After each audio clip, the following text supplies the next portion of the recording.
This is a story from a book called The Nature of the Learning Process. There was a little boy who was being driven to preschool by his dad. And on the way to preschool, they passed this building.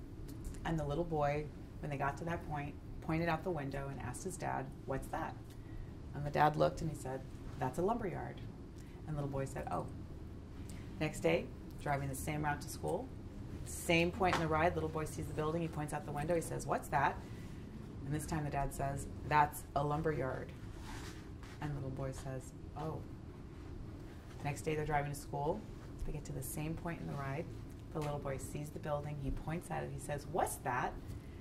And then this time the dad says, "Remember last summer when we were building that fence in the backyard?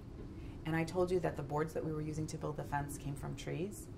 Well, when they cut down trees and they make boards out of them, they store them in a place called the lumberyard. So when you want to go build a fence, you go to the lumberyard." And the little boy said, "Oh." Next day they were driving to school. The little boy came to that same point in the ride and he says, "Look, Dad, there's the lumberyard." You see, you cannot teach the metaphor, the abstract concept, the ambiguity of committed relativism. You can't reach someone in dualism unless you can connect it to their fence. And the fence is a metaphor for that concrete lived experience that they have had. If you can't relate it, they won't retain it. It will be meaningless. You will still get into counting drops. You will miss it. The drop counting in this example is the personal story. Again, why listening is the most powerful political tool that you will ever learn. If you don't know people's stories, you don't know their fences. And if you don't know their fences, you can never have a different conversation than this.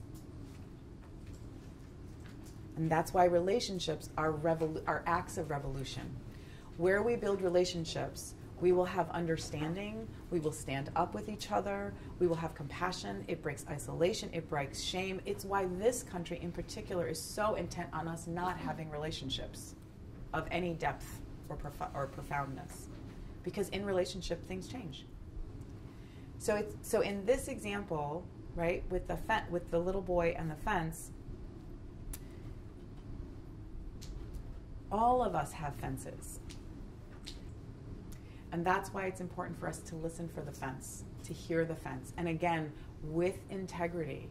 Because if I listen for your fence and then try to sell you the Brooklyn Bridge, I have no ethics in that. It has to be integrity-based when we're listening. It cannot be manipulative or with an outcome in mind. Because the minute I start to beat you up with my enlightenment, I've become the dualist. And that's why I love when